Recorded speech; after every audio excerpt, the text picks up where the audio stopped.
नमस्कार, स्वागत है आप सबका राजनीति के इस अखाड़े में। मेरा नाम है अजय सेतिया। मित्रों, मोदी सरकार में एक मंत्री हैं रामदास अठावले।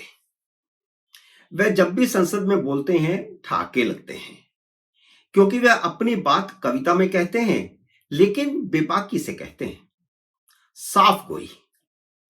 उनका वह भाषण बहुत वायरल हुआ था, आप लोगों ने भी जरूर उसे सुना होगा, जिसमें नरेंद्र मोदी ठहाके लगाकर हंस रहे थे। अठावले ने राहुल गांधी को संबोधित करते हुए कहा था कि जब आपकी सरकार थी तो मैं आपके साथ था, लेकिन मैंने हवा का रुख देख लिया था, इसलिए अब मैं भाजपा के साथ हूं। इसी तरह रामविलास पासवान को मौसम विज्ञानी कहा जाता था, क्योंकि जिधर हवा का रुख होता था वह उधर हो जाते थे। लेकिन भारतीय राजनीति में एक अनुभवी नेता ऐसे भी हैं जो हवा के उलट चले जाते हैं और फिर पछताते हैं। वह 2 बार गलती कर चुके हैं और दोनों बार पछताकर माफी मांगकर घर वापसी की। मैं नीतीश कुमार की बात कर रहा हूं। वह सार्वजनिक तौर पर एक नहीं, 1 दर्जन बार अपनी गलती स्वीकार कर चुके हैं और कह चुके हैं कि अब वह गलती नहीं करेंगे और ता जिंदगी एनडीए में रहेंगे। लेकिन जब से महाराष्ट्र में एकनाथ शिंदे को उप मुख्यमंत्री बनाया गया है, तब से बिहार की राजनीति में खुसर फुसर चल रही है।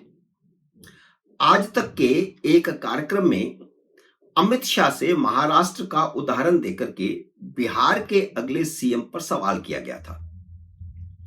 अब कोई कैसे अपनी भविष्य की रणनीति बता सकता है, लेकिन पत्रकार का काम है सवाल पूछना। हालांकि सबको पता है कि बिहार में होगा वही जो महाराष्ट्र में हुआ है। चुनाव बाद भाजपा का मुख्यमंत्री बनेगा, लेकिन अब तो सवाल कुछ और हो रहा है। अमित शाह से जिस जवाब की अपेक्षा थी, उन्होंने वही जवाब दिया।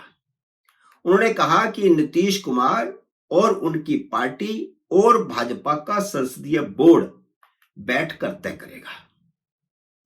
साथ में उन्होंने यह भी कहा था कि मीडिया की हेडलाइन के लिए वह अपनी रणनीति पर चर्चा नहीं करेंगे। तब से कांग्रेस के अफवाहबाज नीतीश कुमार के फिर से पलटी मारने की भविष्यवाणी कर रहे हैं। रोज वीडियो आ रहे हैं।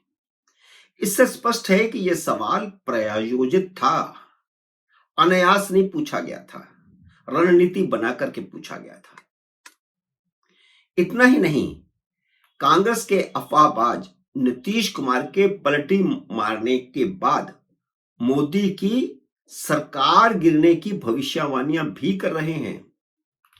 नीतीश कुमार से सवाल पूछा गया तो उन्होंने भी कह दिया कि चुनाव के बाद संसदीय बोर्ड तय करेगा। जवाब दोनों तरफ से एक सा ही है, लेकिन अफवाहबाज बाज नहीं आ रहे। अफवाहें कैसे बनाई जाती हैं उसका एक उदाहरण देता हूं। तेजस्वी यादव ने बयान दिया कि नीतीश कुमार के लिए वापसी के सारे दरवाजे बंद हैं, तो अफवाहबाजों ने नई अफवाह उड़ाई कि अमित शाह भी यही कहा करते थे। मनमोहन सिंह के देहांत के कारण नीतीश कुमार ने अपनी प्रगति यात्रा स्थगित की, तो उसके भी कई मतलब निकाले गए। जबकि राजकीय शोक समाप्त होने के बाद 4 जनवरी से वे फिर यात्रा शुरू करने वाले हैं। फिर 29 दिसंबर को सुबह जब नीतीश कुमार अचानक दिल्ली पहुंचे, तो अफवाहबाजों को फिर मसाला मिल गया कि वह भाजपा के साथ 2 टूक बात करने के लिए दिल्ली आए हैं, जबकि वह मनमोहन सिंह के परिजनों से मुलाकात करने और अपनी स्वास्थ्य जांच करवाने के लिए दिल्ली आए थे। जब वह मनमोहन सिंह के घर गए श्रद्धांजलि देने के लिए, तो उनकी वहां कांग्रेस के एक नेता से मुलाकात हो गई, जिसने बिहार में अफवाहें तेज कर दी कि नीतीश कुमार की इंडिया अलायंस से बात चल रही है। एक न्यूज वेबसाइट ने, जो पहले बहुत निष्पक्ष हुआ करती थी, उसने आजकल अपना यूट्यूब पर भी अपने आप को सक्रिय किया है। लोकसभा चुनावों से ठीक पहले वह यूट्यूब और वेबसाइट कांग्रेस और केजरीवाल की भोंपू बन गई है। उसने वीडियो बनाई जिसका शीर्षक दिया, नीतीश कुमार मनमोहन सिंह के घर पहुंचे, मोदी शाह के पसीने छूटे, आज की रात कयामत की रात। कैसी वाहियात पत्रकारिता है। 29 दिसंबर की रात को कौन सी कयामत आई? 30 दिसंबर की रात को कौन सी कयामत आई?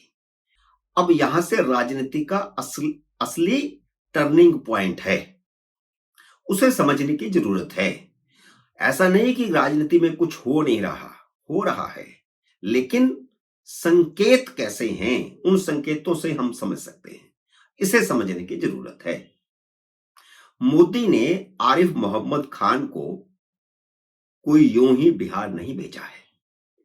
केरल से उनका तबादला बिहार के राज्यपाल के तौर पर हो गया।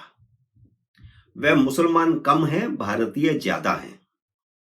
वे बाकी मुसलमानों की तरह नहीं सोचते, वह एक भारतीय की तरह सोचते हैं। उनकी मुस्लिम उलेमाओं के साथ गहरी पैठ है, उनके साथ मेल मुलाकातें हैं, उनके साथ लगातार चर्चा होती है, क्योंकि वह किसी भी उलेमा से ज्यादा कुरान और हदीसों के विद्वान हैं। इसलिए मुस्लिम विद्वानों के साथ उनकी चर्चा रेगुलर रहती है। बिहार के चुनाव तो अभी 11 महीने दूर हैं।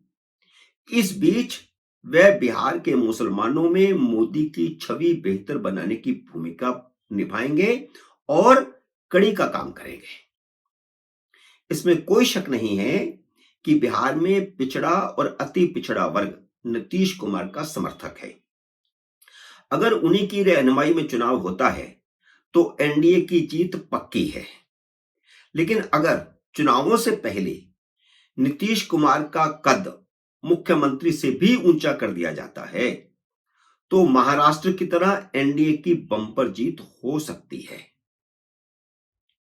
अब देखना यह है कि भाजपा किसमें फायदा समझती है। चुनावों से पहले उन्हें बदल करके फायदा है या चुनावों के बाद उन्हें बदल करके फायदा है। अगर चुनावों से पहले उन्हें बदलकर फायदा है तो फिर निश्चित रूप से उनका कद ऊंचा किया जाएगा। क्या उन्हें एनडीए का संयोजक बनाया जा रहा है या उससे भी बड़ा पद या पदवी? क्या मोदी और अमित शाह कुछ ऐसा सोच रहे हैं?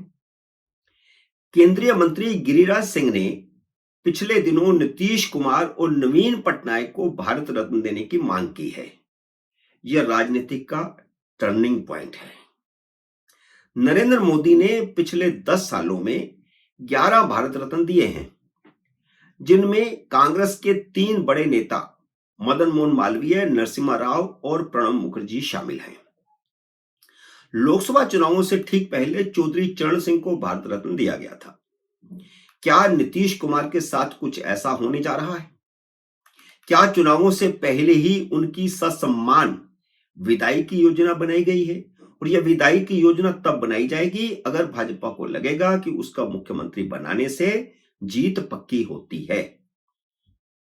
बिहार में पेपर लीक के खिलाफ छात्र आंदोलन के चलते राजनीतिक तौर पर नीतीश कुमार के दिन कोई अच्छे नहीं चल रहे।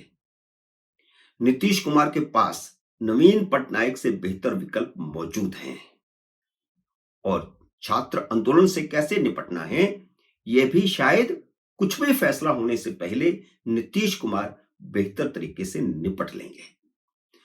मित्रों, उम्मीद है मेरा ये वीडियो आपको पसंद आया होगा। इसे लाइक और शेयर कीजिए। अगर आपने मेरे YouTube चैनल को अब तक सब्सक्राइब नहीं किया तो कृपया सब्सक्राइब करके अपना आशीर्वाद दीजिए। जल्दी मिलते हैं अगले वीडियो में किसी अन्य विषय के साथ। तब तक नमस्कार।